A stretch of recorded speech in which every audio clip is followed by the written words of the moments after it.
아이고. 네, 지금 딱 네. 스윙을 하자마자 앞에 있는 분의 눈치를 싹 많이 보죠. 보시네요. 네, 이제 좀 부담이 또 와요. 자, 두 번째 샷은 어떨까요? 아이고. 탑핑을 치네요. 그런 이야기 있어요. 뒷땅 다음에는 탑핑. 네. 맞아요. 네. 부담이 오거든요. 네. 일단 첫 번째 샷을 보게 되면요. 네. 헛스윙을 했어요. 헛스윙을 했는데 이 채가 클럽 헤드가 잔디에 탁 박혀서 나가지를 못하는 그런 상황인데 이렇게 헛스윙을 하셔도 여러분들 한타로 간주가 됩니다. 이제 내가 칠 의도가 분명하게 있었고 스윙을 시작했다라고 하면은 한타로 간주되는데 본인도 그걸 알고 있는지 이제 네 번째 샷이다 이렇게 표현을 하는데요. 안 쳤다고 오기시면 안 연습 되죠. 스윙 하신 표정이신데요? 표정은? 네, 딱 들킨 표정 아닌가요? 네. 스윙했는데 딱 들킨 표정이에요. 근데 이런 상황들이 사실 프로 선수들도 일어날 수 있는 일이에요. 자, 두 번째 샷은 탑핑이 났는데, 자, 첫 번째 샷에 그 설명을 드리면 샷을 할 때 너무 오른손을 가지고요. 어떠한 그런 힘을 썼냐면 탁 끊어내는 힘을 썼습니다. 체중도 약간 우측으로 이동이 되면서 이런 샷을 했죠. 보통 이렇게 쥐어 박는다 이런 표현을 많이 하시는데요. 자, 어프로치를 할 때는요. 너무 이렇게 오른손을 가지고 쥐어 박는 힘을 쓰게 되면 한 번 맞으면 또 멀리 가버리고 또 뒷땅을 칠 가능성이 굉장히 많아집니다. 그래서 이런 분들은 오른손으로 연습 스윙을 하시기보다는 왼손이 좀 더 주인공이 돼서 왼팔이 한 70% 그리고 오른팔이 한 30%의 힘으로 스윙을 하는 그런 연습을 많이 하시면 좋아요. 자, 그래서 이렇게 치고 나서 백스윙 적어도 백스윙 간 만큼 팔로우 스루는 가주셔야지 좀 더 정확한 샷을 할 수 있는데 지금 이분 같은 경우는 자, 이런 상황들이 코스에서 많이 일어나요. 근데 이렇게 탁 쥐어박는 이런 힘이 아니라 제 잘 따라하지 않나요? 네. 저번 샷 진짜 너무 신기해. 지금 계속 보고 있는데요. 클럽 헤드를 잘 놨어요. 네, 근데 분명히 볼 뒤에 떨어졌어요. 네. 근데 이 헤드가 갑자기 이쪽으로 들어갔어요. 네. 어떻게 저렇게 되지? 그러니까 본인이 치는 순간 뭔가 잘못됐다. 이건 연습 스윙처럼 해야겠다 이런. 복잡을 당하셨나? 네, 그런 의도가. 바뀌고 튕겨서 네. 네, 올라가는. 맞고 튕겼어요.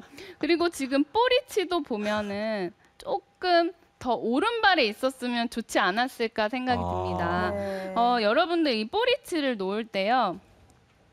대부분 이 앞꿈치를 기준으로 볼위치를 많이 놓으시는 경우가 많아요.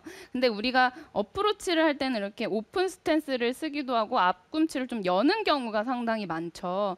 그렇기 때문에 이 앞꿈치를 기준으로 볼위치를 놓는 것보다는 뒤꿈치를 기준으로 볼위치를 놓는 것이 훨씬 더 정확한 몸을 조금 더 그 몸의 기준이 딱 생겨요. 근데 앞꿈치에 그 하게 되면 오픈 스탠스를 쓰고 있기 때문에 굉장히 좀 헷갈립니다. 그래서 반드시 뒤꿈치를 기준으로 이러한 칩샷을 할 때는 약간 보통 가운데보다 우측에 두죠. 자, 이렇게 두게 되면 앞꿈치를 기준으로 굉장히 오른쪽인 것 같이 보이지만 뒤꿈치를 기준으로는 살짝 오른쪽이에요. 그렇네요. 네, 그래서 볼위치를 두실 때는 뒤꿈치 기준으로 두시는 것이 좋아요. 근데 이분 같은 경우는 조금 좀 왼쪽에 있는 경향이 있어요. 그래서 더 뒷땅이 났던 것 같거든요. 그리고 두 번째 샷을 보면은 자, 두 번째 샷 한번 볼게요. 아무래도 뒷땅을 쳤기 때문에 자, 당황을 했죠. 굉장히 당황을 했기 때문에 지금 두 번째 샷 어드레스를 보게 되면 네, 어깨 보세요. 아이고 많이 두 번째 올라가네요. 샷은 볼이 오히려 더 왼쪽으로 간 느낌인데요? 네, 그쵸? 근데 네. 첫 번째 샷도 왼쪽에 두셨고 두 번째 샷도 왼쪽에 두셨는데 어깨를 보게 되면 굉장히 많이 올라갔어요. 이제 무섭거든요. 아. 네, 자, 이렇게 어깨가 많이 올라간 상태가 되면 힘도 많이 들어가고 이 스윙이 자연스럽게 나오지 않습니다. 근데 사람이 당황을 하게 되면 어깨부터 올라가요. 그렇죠. 네, 그래서 이런 상황일수록 절대 당황하지 마시고 어깨 툭 내리시고 샷을 하시는 것이 좋아요. 근데 이런 상황이 딱 닥치면 아무 생각 안 날 것 같아요. 근데 사실 아까 전에 그 해저드 앞에서 한 샷도 그렇고 지금도 그렇고, 그러니까 물론 이렇게 지나가면서 부드럽게 해야 되는 건 알아요. 근데 네. 이게 무섭잖아요. 네. 그러니까 맞아요. 일단 공만 맞춰서 얘를 올리기만 하자라고 이렇게 치는 그런 느낌으로 많이 하시거든요. 네. 그럴 때 네. 개인적인 질문인데 이지연 프로는 어떤 상상을 하세요? 이런 거는 어떻게 보면 멘탈이잖아요. 네. 어떤 상상을 하세요? 저는요. 네. 조금 그러니까 힘이 더 들어가게 되거든요. 네. 그래서 저는 이런 상황에서 그 숏게임을 할 때는 좀 네. 시계추를 연상을 해요. 아, 그러니까 시계추를 연상을 해서 조금 더 힘을 빼려고 노력을 해요. 리듬을 생각하면서 네. 이 당황을 하게 되면 저는 네. 팔에 힘이 많이 들어가더라고요. 그리고 빨라지기도 하고요. 네, 그래서 이 시계추를 연상하게 되면은 리듬도 좀 해결이 되고 오. 좀 팔의 힘도 좀 빠지기 때문에 네. 좀 그런 생각을 하는데 김연문 프로는 어떤 생각하세요? 저도 이제 네. 저도 사실 이렇게 그린 주변에서 어프로치 실수 이렇게 많이 한 적이 있었거든요, 예전에. 네네. 근데 딱 쓰면은 이거밖에 안 보여요. 뒷땅 치면 어떡하지? 탑볼 치면 어떡하지? 네, 이런 맞아요. 생각밖에 없어요. 그래서 저는 그때 이제 제가 이렇게 떨어뜨리고자 하는, 그러니까 거리에 대한 스윙만 생각을 했어요. 그러니까 아까 같이 그러니까 해저드 뒤에 이렇게 핀이 있으면 25m를 떨어뜨려야 된다. 그럼 25m 스윙에 대한 그 스윙 크기만 좀 생각을 하고 물이 없다, 물은 아. 없다 네. 이런 약간 혼자 주문을 좀 걸어요. 누구나 좀 비슷한 것 같아요. 네, 그런 거는. 맞아요. 무럽다 이렇게.